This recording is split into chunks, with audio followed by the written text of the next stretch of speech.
नमस्कार श्रोते हो, दीपक रेगे कथाकथन चॅनलवर तुम्हा सगळ्यांचं मनापासून स्वागत.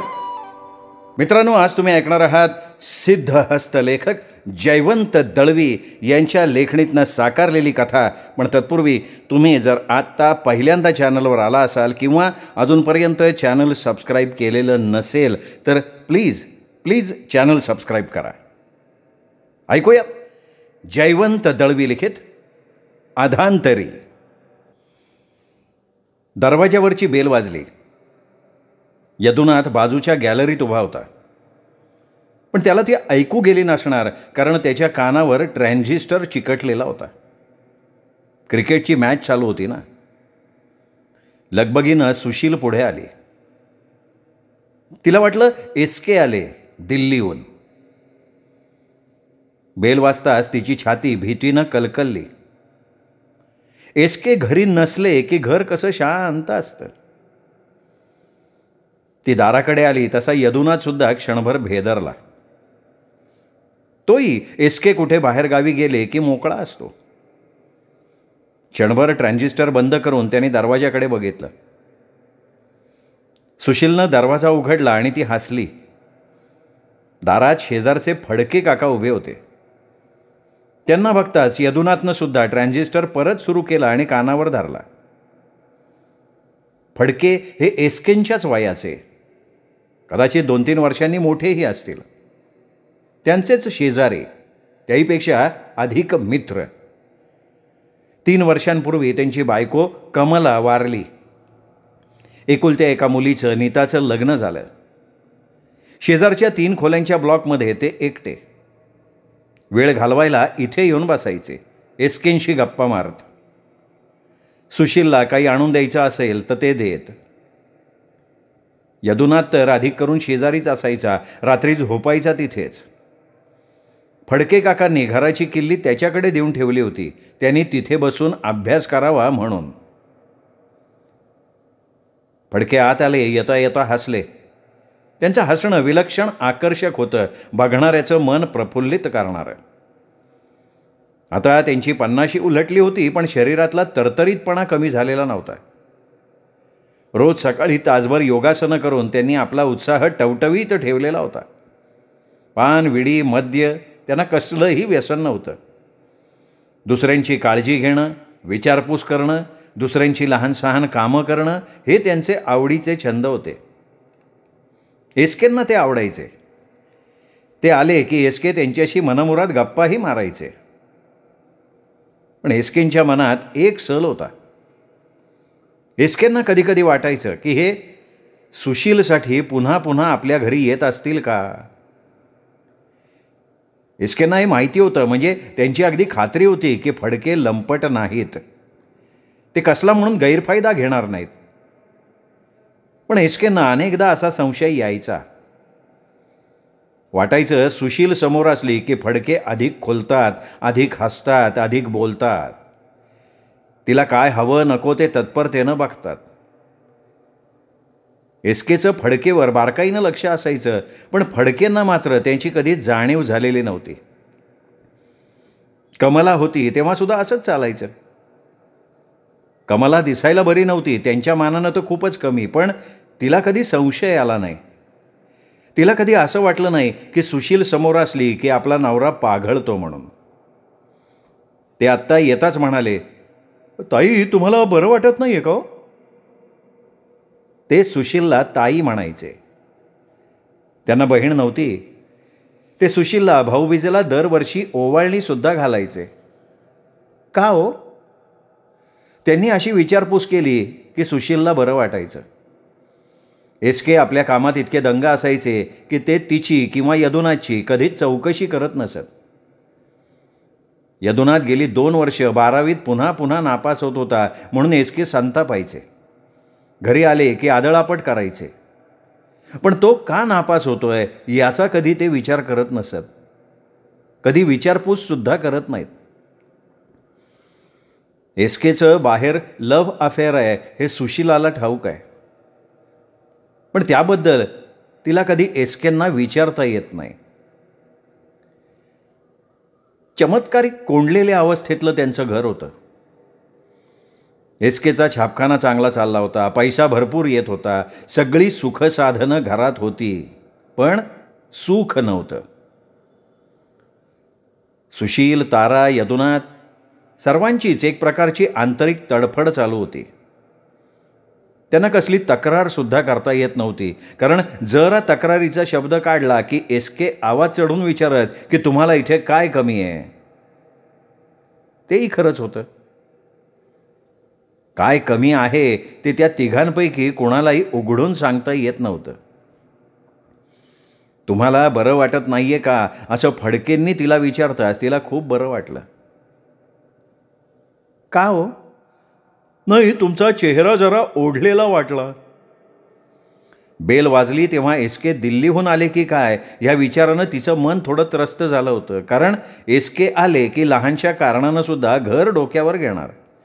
छे हो, सहजच, असं म्हणून ती किंचित हसली.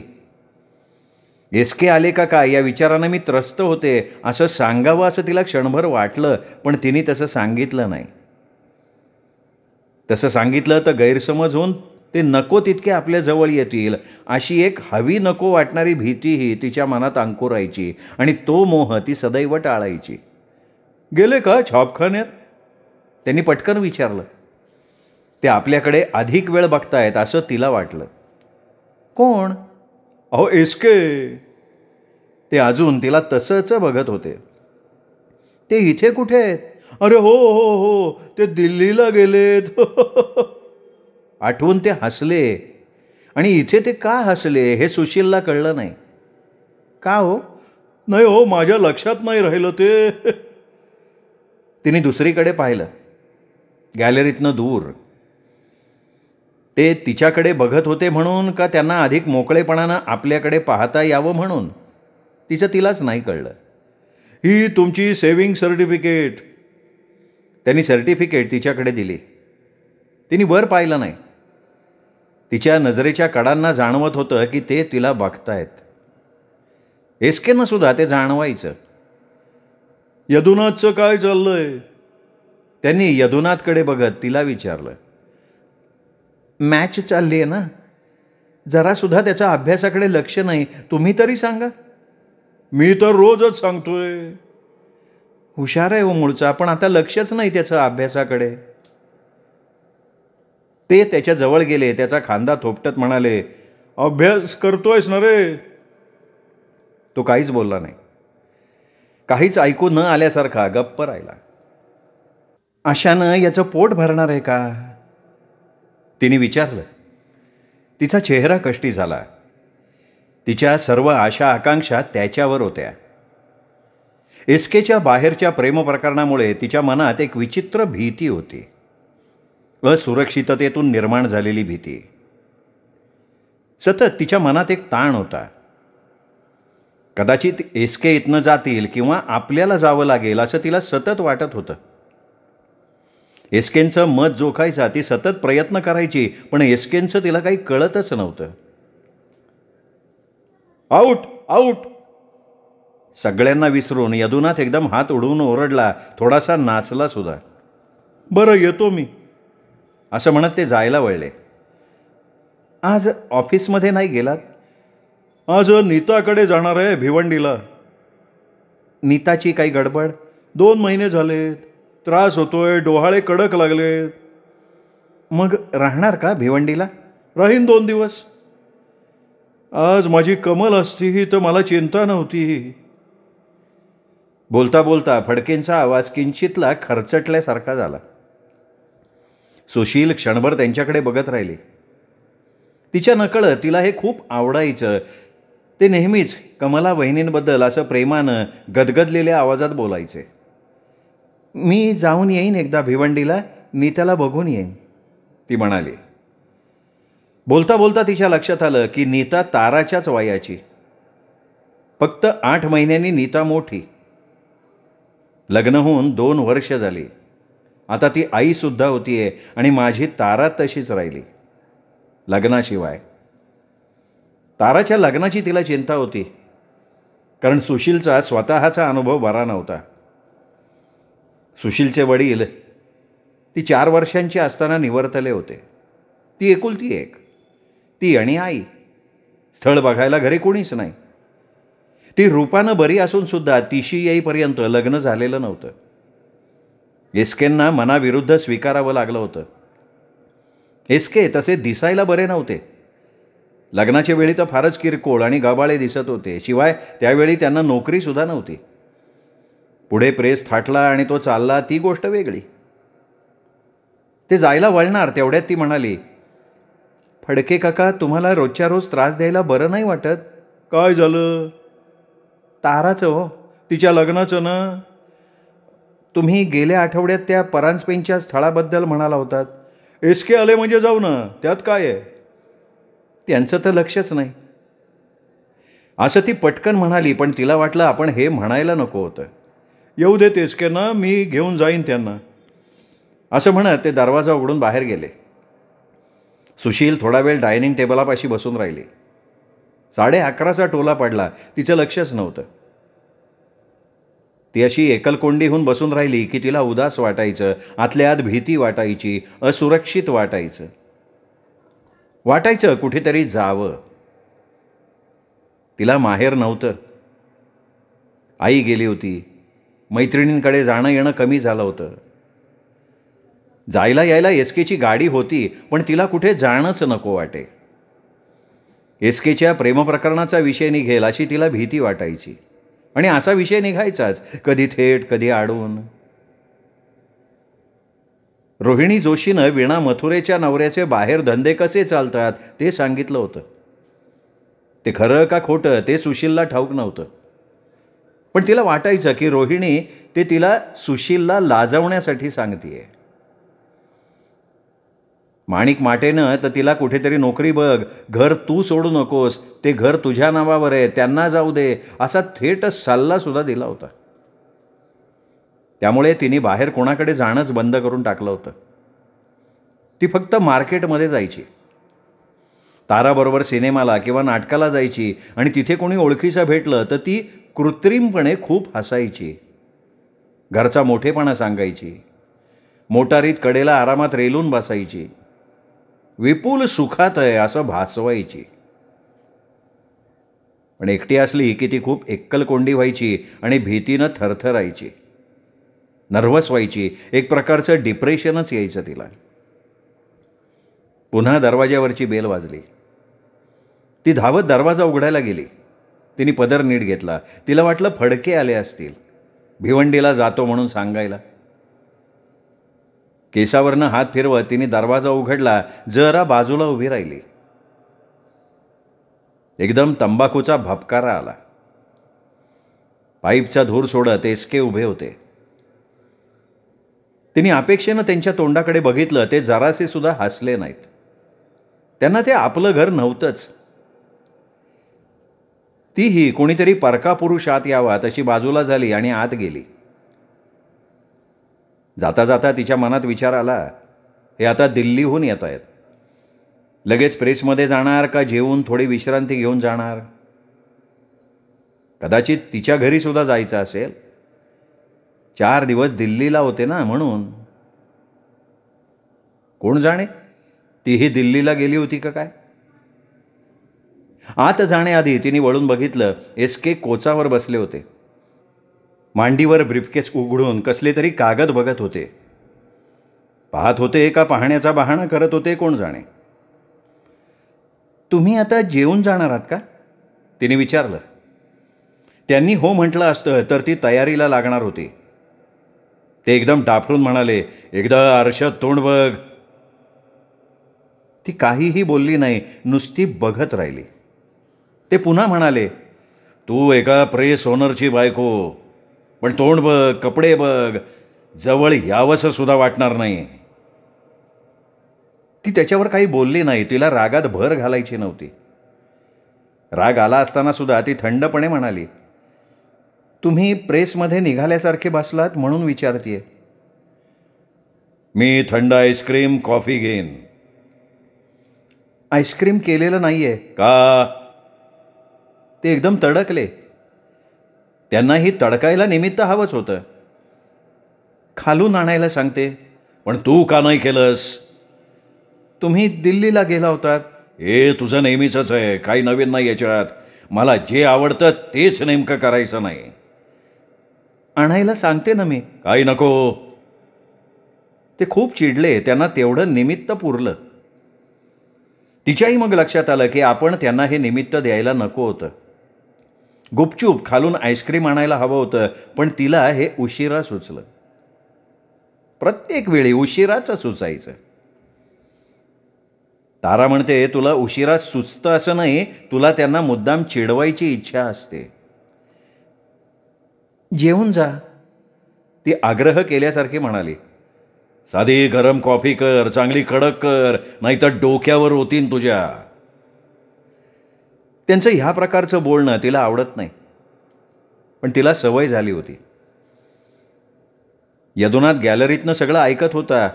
आपलं लक्ष नाही आहे असं भासवण्यासाठी त्यांनी ट्रान्झिस्टर कानावर धरला होता, पण तो सगळं ऐकत होता. घरातल्या या रोजच्या भांडणानंच त्याचं अभ्यासावरचं लक्ष उडालं होतं. आपला बाप एका छानछोकी करणाऱ्या पोरीबरोबर फिरतो हे त्याला माहिती होतं. एक दोनदा त्यांना तिच्याबरोबर पाहिलंही होतं. त्याचा त्याच्या मनावर परिणाम झाला होता. सुशील चिडली होती. आत जाता जाता स्वतःशीच बोलावी तशी ती फणकारून म्हणाली, 4 दिवस कसं घर थंड होतं. तुमची लायकीच आहे ती. माझं सोडाव, पण तुमच्या या रोजच्या वागण्यानं पोरांची काय वाताहत होतीये ती बघा. थोरली तारा लग्ना वाचून राहिली आहे आणि यदू पुन्हा पुन्हा नापास होतोय. हे सगळं तुझ्यामुळे. सारखं सारखं पिरपिरत बसायचं, फडफडत बसायचं, नुसती पिरपीर फिरपीर. मग आपण वागावं तसं नीट. म्हणजे कसं ते तुमच्या मनाला विचारा की. असं ती तडकाफडकी म्हणाली आणि आत गेली. तेवढ्यात दरवाजावरची बेल वाजली. यदुनाथ कानावर ट्रान्झिस्टर तसाच ठेवून पुढे गेला. त्यांनी दरवाजा उघडला. दारात फडके काका उभे होते. या या या फडके या, एसके म्हणाले, पण त्यांच्या आवाजात थोडासा शुष्कपणा होता. या घटकेला फडके आले हे त्यांना आवडलं नाही. अरे एसके, तुमची दिल्लीची ट्रिप कशी झाली असं विचारताना फडके छदमीपणानं हसतायत असं त्यांना वाटलं. का, काय झालं? फडकेंनी इकडे तिकडे बघितलं. त्यांना यदूला बाहेर घालवायचं होतं म्हणून ते म्हणाले, अरे यदू, तू जरा माझ्या घरी जाऊन माझी बॅग घेऊन ये रे, ही किल्ली घे. यदूच्या ते लक्षात आलं. तो किल्ली घेऊन बाहेर गेला. तुम्ही कुठे निघालाय? भिवंडीला, नीताकडे. मग हसत हसत फडके म्हणाले, एसके, तुमचं डेअरिंग म्हणजे. का, काय झालं? अहो, दिल्लीला जातो म्हणून सांगून तुम्ही 4 दिवस इथे त्या पोरीबरोबर. कुठल्या पोरीबरोबर? आता आणखीन पेडगावला जाऊ नका. तुम्ही पाहिलं? वरच्या करंदीकरांनी पाहिलं. ते गाढव आहेत. तुमच्या मुलांनी सुद्धा पाहिलं. एसके एकदम चपापले आणि हलक्या आवाजात म्हणाले, त्यांनी सुशीलला सांगितलं? नाही सांगणार तो, मी बजावलं होतं त्याला. त्यावर एसके एकदम चिडून म्हणाले, हा पोरगा सतत 2 वर्ष 12वीला नापास होतोय. का नाही होणार नापास? का बरं? अहो, तुमच्या घरात बाहेर हे जे काही चाललंय ना एसके, त्याच्याशी त्याचा काय संबंध? आपला बाप कसा असावा याचं एक सुंदर चित्र असतं एसके प्रत्येक मुलाच्या मनामध्ये. फडके आणखीन काही बोलणार होते तेवढ्यात यदुनाथ बॅग घेऊन आला. एसके त्याच्याकडे एका वेगळ्याच नजरेनं बघत राहिले, प्रथमच त्याला बघत असल्यासारखे. यदुनाथ गॅलरीत जाताच फडके एसकेंचा दंड दाबत म्हणाले, एसके, आता हे सगळं थांबवा हो, थांबवा, नाहीतर घर उद्ध्वस्त होईल बरं. त्यांनी बॅग उचलली आणि ते उघड्या दारातनं निघून गेले. एसके त्यांना काही क्षण पाठमोरे बघत राहिले. एखाद्या साधू संतानं पुसटसा दिव्य स्पर्श करून अंतर्ज्ञान घडवावं तसं त्यांना वाटलं. आपण आपल्या हातातलं काहीतरी गमावतोय असं त्यांना वाटलं. तेवढ्यात लगबगीनं सुशील बाहेर आली. तिच्या हातात एक छोटासा डबा होता. ती आली आणि यदुनाथला म्हणाली, यदू, फडके काका गेले का रे? हो का? पटकन एसकेंनीच विचारलं, यदुनाथ बोलायच्या आधी. सुशीलला पटकन एसकेचा आवाज ओळखीचा नाही वाटला, वेगळाच वाटला. त्या आवाजात घसट होती, प्रेमाचं अस्तर होतं. पण त्या का ह्या एस केच्या प्रश्नाला तिने उत्तर नाही दिलं. तिच्या मनातला राग अजून धुमसत होता. तिने यदुनाथला प्रश्न विचारला होता आणि ती त्याच्या उत्तरासाठी त्याच्याकडे बघत राहिली. एस के तिच्याकडे बघत होते, पण तिने त्यांच्याकडे पाहिलं नाही. का गाई? त्याने विचारलं. अरे हा डबा द्यायचा होता. काय आहे ते? एस केने तिला विचारलं, पण तिने उत्तर नाही दिलं. नीतासाठी. नीतासाठी का गं? यदुनाथनंही तिला विचारलं आणि त्याला उत्तर देण्यासाठी ती म्हणाली, हो रे, थालीपीठ आहे, धावत जा. तिने यदुनाथकडे डबा दिला. डबा घेऊन यदुनाथ धावत सुटला. ती त्यांच्याकडे न बघता आत निघून गेली. आपल्या एकाही प्रश्नाचं सुशीलनं उत्तर दिलं नाही हे एस केच्या लक्षात आलं. ती बोचरी जाणीव त्यांना बोचत राहिली. ते उठले आणि डायनिंग टेबलपाशी येऊन बसले. त्यांना वाटलं आपण जरा अधिक कनवाळूपणा दाखवायला पाहिजे. तिला एकदा समजावून सांगायला पाहिजे गौरीचं प्रकरण. क्षणभर त्यांना गंमत वाटली. ही प्रकरणं कशी निर्माण होतात? लग्न झाल्यापासून 2 वर्षाच्या आत आपल्या नवऱ्याला सोडलं. एस केपेक्षा तो दिसायला देखणा आणि पैसेवाला सुद्धा. त्याच्याशी गौरीचं पटत नाही आणि एस केशी पटतं. एस केचं सुशीलशी पटत नाही, पण गौरीशी पटतं. हे पटण्या न पटण्यामागे कुठले घटक काम करतात? सुशीलला फडकेबद्दल आकर्षण वाटत असेल का? फडके परत परत आपल्या घरी येतात एक एक निमित्त काढून. सुशीलला बहीण मानतात, तिला भाऊबीजेला ओवाळणी घालतात. ताराला नोकरी मिळवून देण्यासाठी ते झटले. यदुनाथच्या अभ्यासात ते लक्ष घालतात. हे सगळं कशासाठी? सुशीलचाही त्यांना प्रतिसाद असेल. पण मग हेच फडके गौरी प्रकरण थांबवा, नाहीतर घर उद्ध्वस्त होईल असा उपदेश कसा करतात? कमी गाफील राहावं म्हणून. मी सुशीलला घटस्फोट दिला तर ती फडकेकडे राहायला जाईल? कितीतरी प्रश्न एकामागून एक मनात गोंधळ घालायला लागले. एकाही प्रश्नाचं त्यांच्याकडे उत्तर नव्हतं. पण चिमणीनं एक एक काडी आणून कुठंतरी कोपऱ्यात घरटं बांधावं, त्याप्रमाणे एक एक विचार एसकेंच्या मनाच्या कोपऱ्यात घरटं बांधत होता. गौरी आपल्या नवऱ्याला सोडून आली आहे. उद्या ती मला सोडून जाईल. माझ्या तिच्या वयातही अंतर बरंच आहे. मग आपलं काय होईल? तेवढ्यात सुशील कॉफीचा ट्रे घेऊन आली. तिने ट्रे एसकेंच्या पुढ्यात ठेवला. एसकेंनी नजर वर करून तिच्याकडे बघितलं. तेलकट चेहरा, निस्तेज, आतल्या आत कुढणारा. माझ्यामुळे ती अशी झाली की तिच्यामुळे मी असा झालो ते विचार करायला लागले. ती आत जायला वळणार तोच ते म्हणाले, या घरात मलाच तेवढी किंमत नाही आहे. आपण फक्त कमवायचं.